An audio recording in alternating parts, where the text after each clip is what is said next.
You've been trying too hard again, haven't you? Trying to sound confident when your voice trembles. Trying to look composed while your hands betray the truth. Trying to control outcomes, conversations, people. Because deep down, you don't feel in control of yourself. You scroll through success stories, victories, faces that look untouchable, and something inside you burns an anxious hunger to be that, to walk into a room and not feel smaller, to stop doubting every decision, to stop over-explaining, to stop caring who's watching. But no one tells you the truth about power. They teach you to chase it, to perform it, to wear it like armor. They tell you confidence is loud, dominance is visible, control is about taking up space. Yet look closer.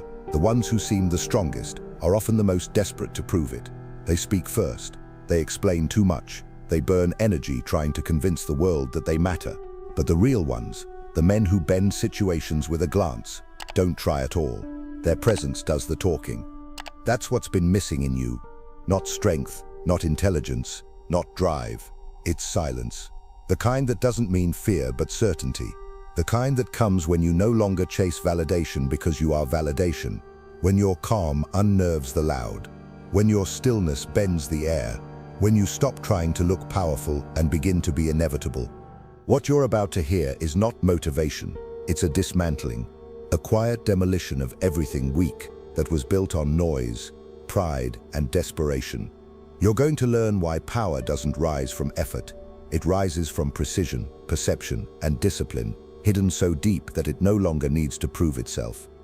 And once you understand that, once you feel what real command sounds like when it doesn't need to shout, you'll never move the same again.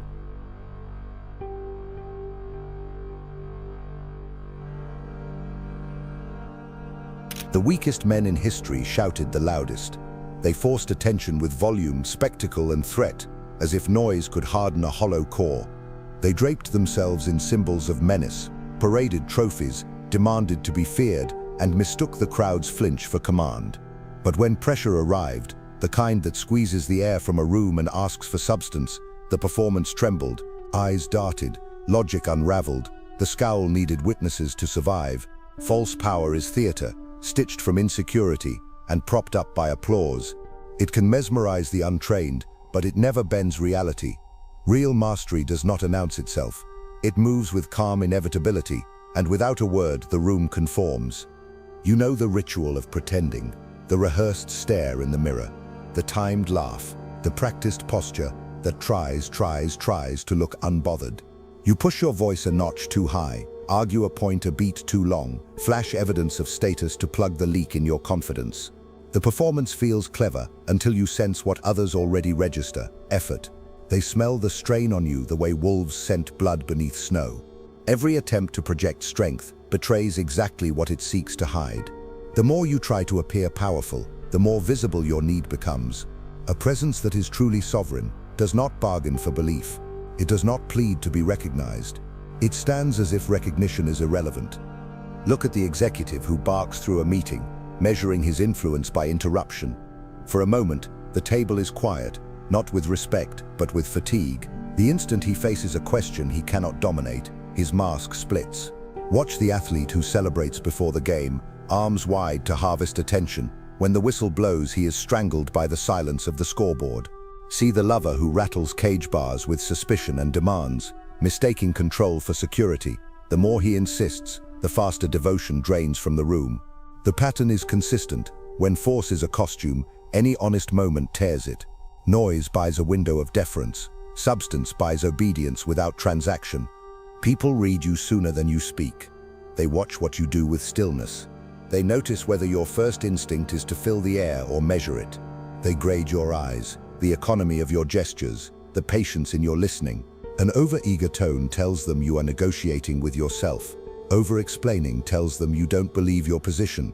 Threats tell them your leverage is weak and your fear is strong. False power always begs for witnesses. It bloats itself on reaction. True strength feeds on nothing. It is self-contained. It makes no promises, issues no warnings, and grants no previews. It arrives like a weather front, unhurried, inevitable, and indifferent to whether anyone is ready. Consider the tyrant who must be feared. He lives in a house of mirrors, checking for compliance in every reflection. He doesn't rule, he audits. His punishments are announcements to himself, assurances that he still matters. He does not understand that fear born from spectacle is unstable. It's rented, not owned. The first time he bleeds, the lease expires. Those who seemed loyal convert, not because they changed, but because they were never his. This is the mathematics of forced power. It requires constant input to maintain a temporary output. Remove the input, attention, noise, intimidation, and the output vanishes. The strongest men invert the equation. They expend almost nothing while everything adjusts around them. They do not trade in panic, they trade in inevitability. The discipline you lack is not courage, it is containment. Mastery begins where your need to be seen ends. A sovereign presence can sit through provocation without blinking because it knows that silence is not absence, it is pressure. When you refuse the bait, you become the frame. When you resist the urge to explain, your opposition is forced to fill the void with their own nerves. When you hold your posture while others perform influence, you become the standard by which their performance looks cheap. This is not passivity, it is positioning. It is the refusal to leak energy into shows that only help your enemies map your temperament. Real command edits itself. It is ruthless with unnecessary motion. It is precise with speech, strategic with timing, and willing to let others expose themselves by rushing into the emptiness you left. Learn the geometry of calm. Power has angles. The head tilted slightly to listen rather than to posture. The hands quiet on the table. The breath steady enough to slow the entire conversation. Speak less and your words weigh more. Pause longer and your pauses begin to feel like judgments. Ask fewer questions and each one becomes a cross-examination. You are not trying to be feared, you are becoming a fact. Facts do not raise their voices, they do not plead for agreement. They simply force recalculation. This is the Machiavellian correction to modern theatrics. The worst way to look powerful is to show that you want power. The instant you advertise your desire to dominate, you confess your position as a petitioner at the court of perception. Step down from that court, let others campaign.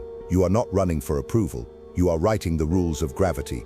The tragedy is how eagerly people surrender to spectacle. They crave the drama of power because it lets them outsource judgment. If someone looks terrifying, they can relax into obedience. If someone looks flashy, they can relax into admiration. The crowd has always loved the mask, but the crowd is not your measure. Your measure is how reality responds when the mask is removed. Do doors open because you are loud, or because your presence carries the suggestion that resistance is pointless? Do rivals change tone because you threaten them, or because you are not threatened? Real mastery is felt in the body of those around you. Their pacing slows, their arguments shorten, their appetite for conflict thins. They do not know why they recalibrated. They only know that something solid entered the room, and their theater suddenly looked foolish. So strip your habits of performance. Stop announcing your certainty. Inhabit it. Stop chasing the optics of strength. Cultivate the posture that does not wobble under audit. Let your silences weigh more than other men's speeches. Let your restraint provoke more than their aggression. Let your refusal to flinch turn the air heavy enough that the impatient reveal themselves. And when the predictable chorus asks for a show, deny them gently with a glance that says everything. You are not here to be seen, you are here to be obeyed. Then hold. Hold until their noise burns itself out, until their appetite for attention cannibalizes their leverage, until the room is quiet enough for the simplest sentence to land like a verdict. In that quiet, the performance dies, and a different order begins, an order that does not need to be announced to be inescapable. And when the last echo fades, something colder moves into the space they emptied. The awareness that the sharpest weapon was never the tongue, the fist, or the display. It was the stillness that made every other motion look like panic, already unsheathing itself in your hands.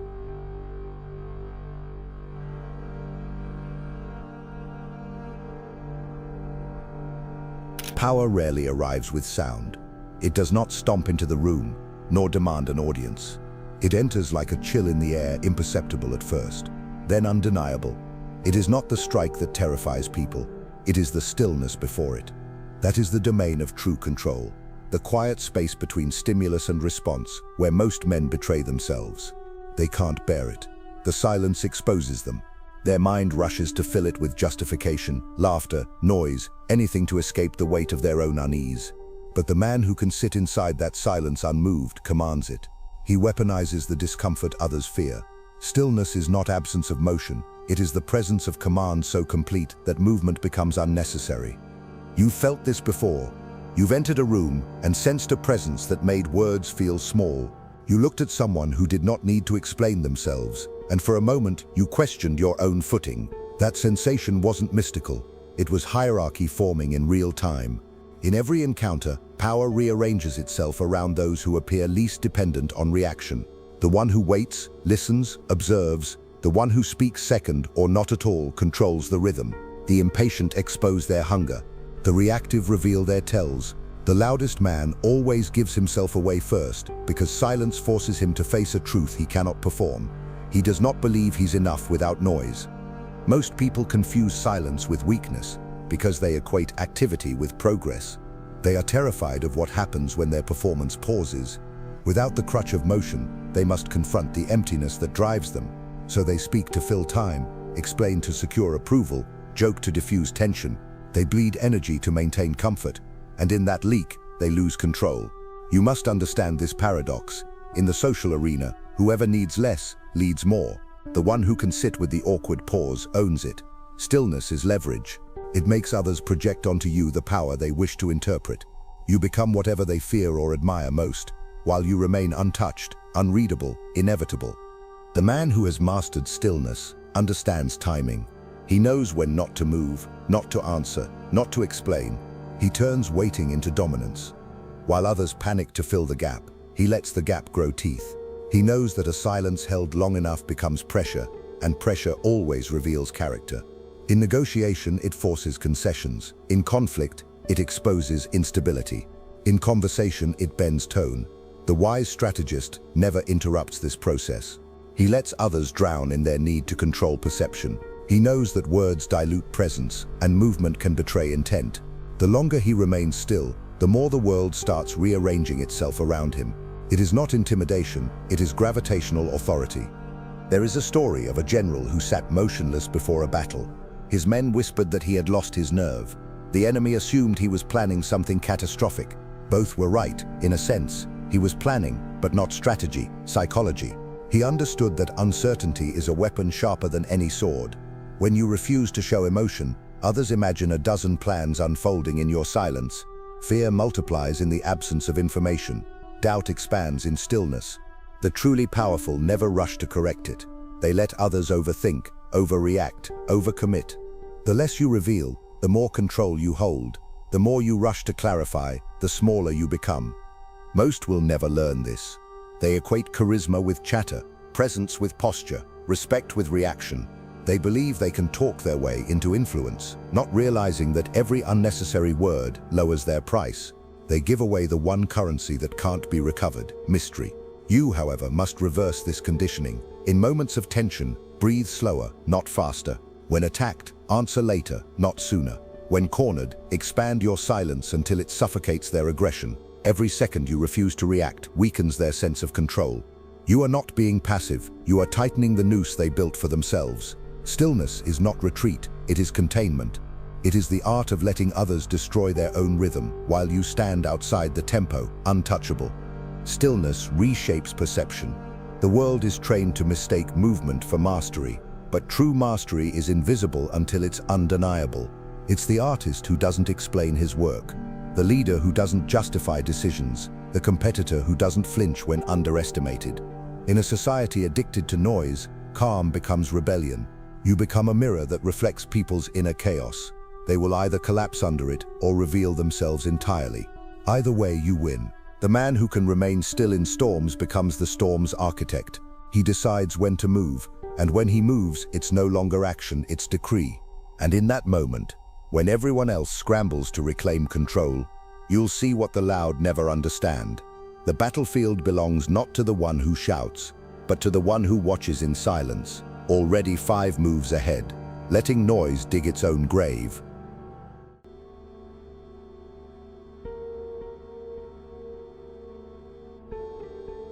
The illusion of intimidation is built on the shallowest foundation known to man, fear masquerading as dominance. It is a mask worn by those who mistake reaction for respect. They think if they can raise their voice, widen their stance, or cut the air with enough aggression, they'll be obeyed. But every time they must force obedience, they admit they do not possess it. Real intimidation never needs to announce itself. It is not performed, it is felt. It moves through a room like static before a storm, quiet but suffocating. It does not threaten. It does not warn. It simply reminds others, without a word, that defiance has consequences. You can always identify the pretender by his need to posture. He raises his volume, sharpens his glare, and mistakes chaos for control. He wants you to think he's dangerous because deep down he knows he isn't. His power depends on the illusion that someone believes his display. The moment someone calls his bluff, the act collapses.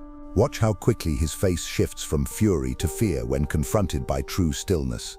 The loudest men in a room are always the most fragile, for they must be seen to believe they exist. Their intimidation is borrowed. It lives and dies in the reactions of others. Remove the audience, and the tyrant turns childlike. Those who truly command presence understand that intimidation is not about making others afraid of you. It's about making them afraid of what defying you might cost. There's a difference. The first relies on volume, the second on consequence. The first seeks approval through fear, the second requires no witness. When a man carries the discipline to act without hesitation, to make decisions that others shy away from, his silence becomes more terrifying than any shout. You cannot fake that calm. It's born from self-mastery, the knowledge that when he decides he will not waver. That is what unsettles people, not the threat of your wrath, but the certainty of your follow-through. Think of history's true rulers. Their authority did not come from violent displays, but from an aura that suggested inevitability. Caesar did not need to scream. His confidence was law. Alexander did not need to threaten. His vision itself was pressure. When you reach that level of inner dominance, others sense it instinctively. They measure their tone around you. They choose words carefully, not because you demand it, but because they fear disrupting the balance you command. The illusion of intimidation dies in the face of this kind of presence, because presence does not depend on theater, it depends on conviction so absolute that doubt cannot survive in its orbit. Most people build their identity around the fear they can generate, not the respect they can sustain. They want the shortcut. They mistake tension for reverence, but tension fades. Respect compounds. The more a man must remind others he is powerful, the less power he truly has. Intimidation is useful only when it is invisible, when people censor themselves before you ever need to correct them. That kind of command cannot be won through volume or cruelty. It is earned through reputation, consistency, and restraint. A man known to act sparingly but decisively will always command more obedience than one who lashes out over every slight. The fewer times you need to prove your strength, the stronger it becomes. The weak rely on aggression because it gives them the illusion of control. They confuse movement with authority, anger with influence, and fear with obedience. But intimidation without foundation is theater without a stage. It collapses the moment someone refuses to play along. Those who use rage as their weapon eventually find themselves enslaved by it, because rage, once released, demands to be fed.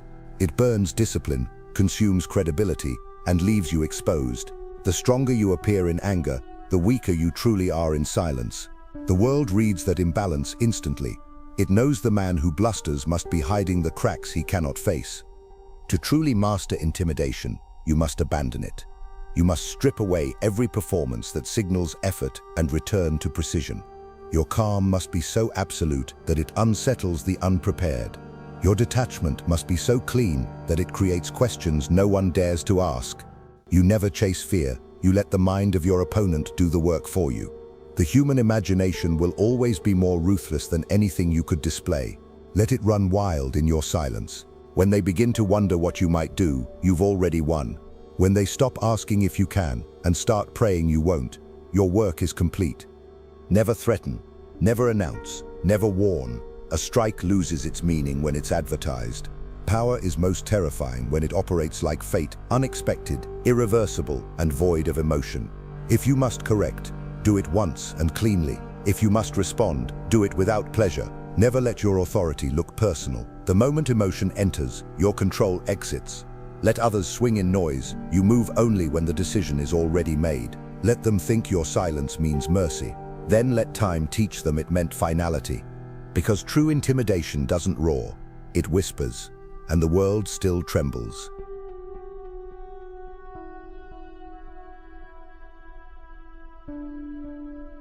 Noise is the drug of the restless. It gives the illusion of momentum, the feeling of being in control, while masking the reality that most men are terrified of quiet. They talk to escape thought. They explain to feel significant. They perform to fill the void that stillness exposes. But power dies in noise. Every unnecessary word, every impulsive reaction, every desperate explanation bleeds authority like a cut that never closes. The man who cannot stand silence becomes a slave to it. He fills it compulsively, and in doing so reveals his dependence on validation. True command begins where the need to be understood ends. Watch how the weak sabotage themselves. They enter a room and instantly feel the pull to contribute, to be seen. They mistake speaking first for leading. They interrupt, overcompensate, and drown their insight in chatter. They don't realize that words, like currency, lose value through overuse. Every sentence spent too freely tells others you have nothing rare to offer. Every attempt to explain yourself signals uncertainty. People may nod politely as you talk, but what they're really learning is your pattern, your tells, your vulnerabilities, your need to please. The one who controls the silence controls the frame. The one who fills it is framed. This is the tragedy of the talker. He believes his explanations are weapons when they are actually confessions. His mind races to stay ahead of imagined judgment, and his mouth follows like a servant. He cannot leave a statement alone. He must justify, qualify, clarify, until every edge of his mystery is dulled. But mystery is what makes people cautious. It's what keeps their respect sharp. The moment you over-explain, you surrender the advantage of being unpredictable. The man who cannot restrain his speech has already lost the ability to direct perception. Words should be like arrows, few, deliberate, and impossible to take back. The rest is noise, and noise is decay. Understand this. Stillness is not muteness. It's not withdrawal. It's direction. It's knowing when your words will hit the hardest and when silence will wound deeper. In conversation, timing is everything. Speak only when it alters the power dynamic in your favor. Otherwise, remain silent long enough for others to betray themselves through overexposure. Their restlessness will drive them to fill the air with things they should have kept hidden. Doubts, pride, secrets disguised as stories. Let them. Every word they give is a thread, and you need only pull when the moment is right. The impatient dig their own graves with their tongues. The disciplined build thrones with their restraint. The man who controls his speech owns the room. The one who rushes to be heard loses it. Silence is a lens. It magnifies your presence. When you withhold your reactions, others project meaning onto your stillness. They begin to interpret you, to second-guess you, to measure themselves against an image you never confirmed. That uncertainty becomes your armor. They start negotiating with a version of you that exists only in their minds. And the longer you hold your silence, the more they mold that image into something larger than you intended. This is the alchemy of influence. You say less, they feel more. You move less, they adjust more. Every quiet breath redefines the hierarchy. Noise is comfort to the weak because it hides their lack of control. They believe that if they can outtalk doubt, they can erase it. But doubt doesn't leave, it listens. It waits for the noise to die and then whispers louder than before. The man who relies on words to secure his worth will never know peace, because his peace depends on how others respond. True power has no such dependency. It thrives in tension. It doesn't need to fill silence. It becomes the silence others can't stand. When you reach that level of internal composure, your stillness becomes noise to those addicted to chaos. They'll talk, laugh, posture, all to reclaim a sense of dominance you've already stolen by refusing to engage. Restraint is the rarest form of authority because it cannot be faked. You can mimic confidence but not composure. You can imitate arrogance but not inner peace. Restraint is proof of mastery, and it terrifies those who live in reaction. They call it arrogance because they cannot imagine a life not ruled by impulse. But restraint isn't coldness, it's discipline weaponized. It's choosing to speak only when silence has done its work. It's knowing that every reaction costs energy, and energy is currency. The man who spends it too easily will always be at the mercy of the man who saves it. And so you must train yourself to starve the noise. Speak when you mean to carve, not decorate. Withdraw your reactions until even your smallest movement feels deliberate. Let others mistake your quiet for disinterest. They will never see how much power it takes to do nothing. In time, they'll realize that your silence was never absence, it was judgment. and judgment delivered without words echoes longer than any speech. There is a moment when a room full of noise begins to slow, when voices falter and eyes shift toward the one person who hasn't spoken. That moment belongs to you, if you can endure it. That's when noise turns into gravity, and gravity bends everything toward its still center.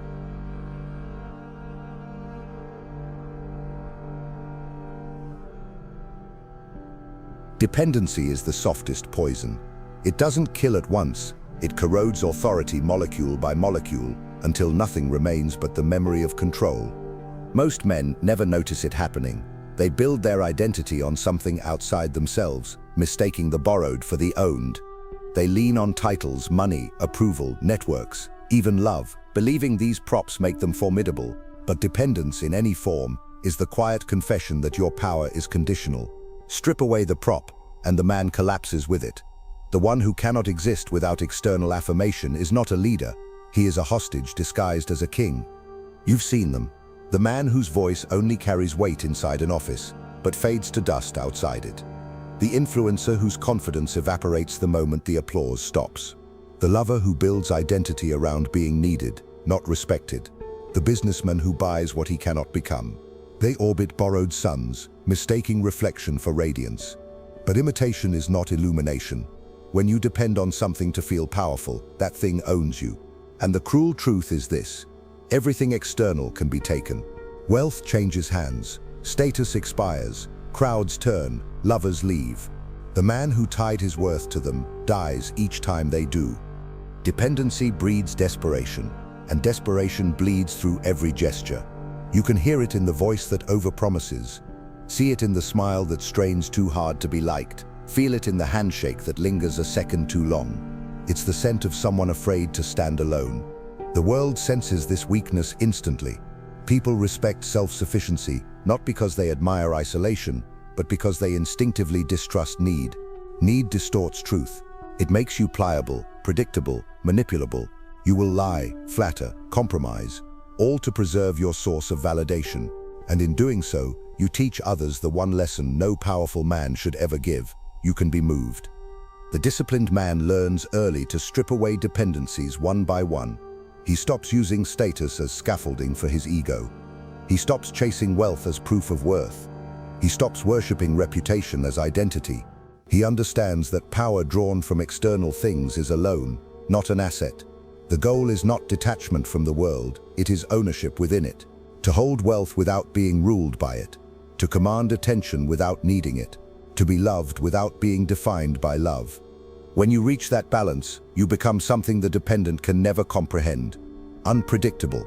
No one can control the man who can walk away.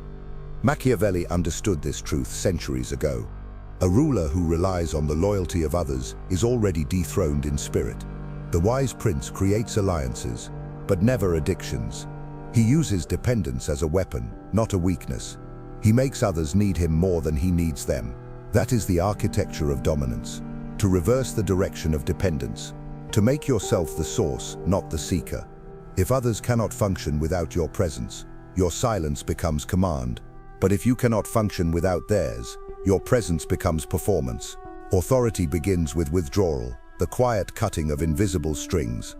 Look at history's true masters. They all possessed a cold kind of independence, a willingness to be alone in their conviction.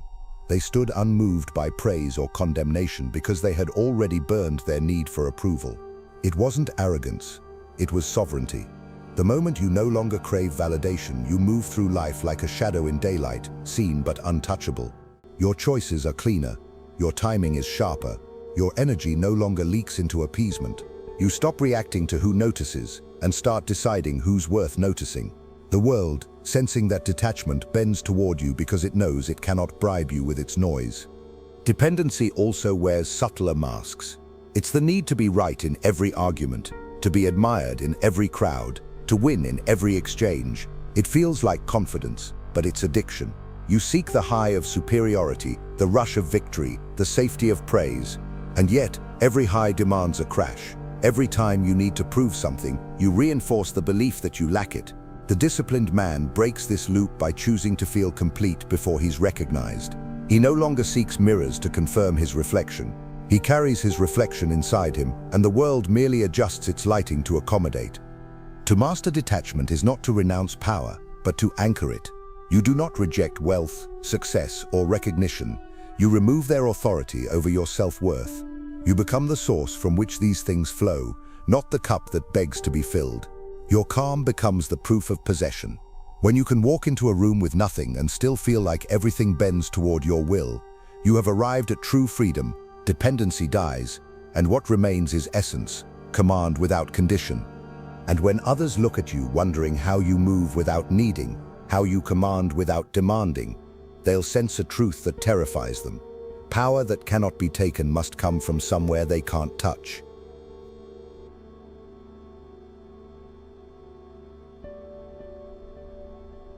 The need to appear in control is the surest sign that you are not. It is a nervous performance, a fragile choreography of gestures, posture, and tone, designed to persuade others that you are untouchable. But mastery never tries to appear composed. It simply is. Those obsessed with maintaining the image of control spend their lives guarding a mask that cracks with every glance. They measure each word, calculate every move, not out of strategy, but out of fear that someone might see through them. And in that fear lies exposure. The more they strain to look unshaken, the more obvious their trembling becomes. You can feel it in those who try too hard to seem above emotion.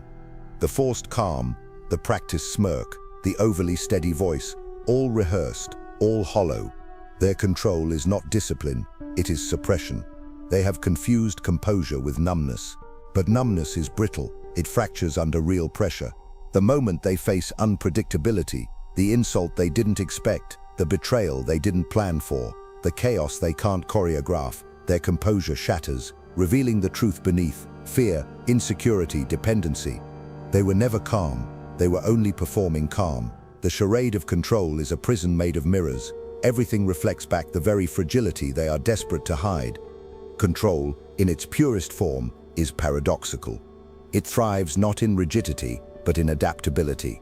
The oak that refuses to bend is the first to break. The master learns to flow without being moved, to adjust without losing center. He doesn't fear chaos because he no longer needs order to confirm his strength. He can sit in uncertainty as comfortably as others sit in routine. This is the essence of true dominance, the ability to remain deliberate in the face of disorder. The world cannot manipulate what it cannot provoke. The man who does not panic when others expect him to is already in command of the scene. The charade of control is seductive because it feels powerful. It gives you a script: stand tall, speak low, maintain eye contact, move slowly. But scripts are fragile. They depend on the environment staying predictable. Real mastery has no script. It doesn't need one. It comes from the internal stillness that allows you to improvise with precision. The controlled man doesn't memorize his reactions. He masters the principle behind them. His steadiness isn't the result of pretending, it's the byproduct of acceptance. He knows chaos is inevitable, and because he doesn't fight it, he directs it. The moment you stop trying to appear in control, you begin to command control. The problem with appearances is that they always demand witnesses. The man obsessed with looking powerful needs an audience to validate his act. He adjusts his behavior to perception, living in constant surveillance. Every decision becomes theater, every gesture a message. But theater exhausts energy. The real strategist hoards his energy for moments that matter. He moves invisibly until the strike is required. He allows others to believe he is passive, uninterested, even weak. Then, when the timing is perfect, he acts with such cold decisiveness that all their assumptions collapse. The illusion of weakness becomes the armor of unpredictability. You must learn the distinction between control and containment. Control is external. It's how you manipulate the environment. Containment is internal. It's how you prevent the environment from manipulating you. One relies on circumstance. The other relies on composure. Containment is power that cannot be seen but is always felt. It's what makes people hesitate before challenging you. They sense the danger of provoking someone who is not ruled by reaction. When you can remain unshaken as others lose composure, you become the gravitational center of the moment. They orbit your calm, mistaking it for control, but it's something deeper, an understanding that control doesn't exist, only direction, and you direct everything you do not resist. Look closely at those who always insist they're fine. Their smiles are armor. Their silence is fear. They can't admit weakness because their power is borrowed from perception. But true strength is not the absence of weakness. It is the refusal to be ruled by it. The man who hides from vulnerability is already enslaved by it. The one who confronts it transforms it into fuel. This is what separates masters from pretenders. Pretenders protect the illusion. Masters evolve through exposure. Every failure, insult, and loss becomes a forge where composure is tempered into clarity. The charade burns away, and what remains is authenticity, so stable it no longer needs to prove itself. So abandon the performance. Let others waste energy rehearsing faces for the world. Your control must not look like control, it must look like inevitability. When people can no longer tell whether you are acting or simply being, they begin to fear you in silence. You will not need to posture or declare authority. It will hum in the air around you like a pressure they can't name. You will be calm not because you're pretending, but because you finally understand that chaos isn't your enemy, it's your mirror. And when you can stare into that mirror without flinching, you stop being one who struggles for control and become the one who defines what control means. And as others exhaust themselves maintaining their masks, you'll watch them crumble under the weight of their own performances, while you remain motionless, unmasked, and quietly in command. Power is not found in display. It is not born from noise, nor built from intimidation. It does not live in reputation, or wealth, or recognition. Those are ornaments, useful but hollow when mistaken for substance. The real seat of power lies in what cannot be seen, the composure beneath pressure, the stillness beneath chaos, the unspoken certainty that nothing outside you can shake what is rooted within. That is mastery. That is rule without crown, authority without noise. Everything you have heard until now leads to a single principle. Control is not seized, it is allowed. It belongs to the man who no longer needs it to be visible. The one who commands his emotions commands perception. The one who directs his silence directs the room. The one who stops chasing validation becomes the gravitational force others orbit. You don't rise by appearing powerful. You rise by being unmoved when appearance collapses. To master every situation without trying is to step beyond reaction. It is to move as if inevitability itself guides you. No panic, no strain, no search for approval. You do not chase the moment, you let it unfold, knowing it will bend toward your stillness.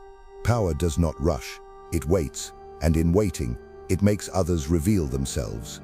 Every scene in life is a negotiation for influence. The impatient lose it in noise, the arrogant lose it in display, the dependent lose it in need. Only the disciplined keep it, because discipline is the art of withholding, to act only when it's time, to speak only when words can alter the air, to withhold emotion until emotion becomes a tool, not a leash. That is the secret behind the effortless presence, the quiet discipline of those who no longer prove but embody. So walk into every room knowing this. The world moves toward the man who no longer demands to be seen. The crowd senses something in him they cannot explain, a calm that disarms, a silence that commands. He doesn't impose power, he radiates it. He doesn't chase influence, it arranges itself in his favor. He doesn't fight to win, he simply becomes the condition through which victory must pass. And when others shout, explain, and prove, let them. Their noise is confession, your silence is verdict. The longer you can hold it, the more the world will tilt, quietly, toward your will.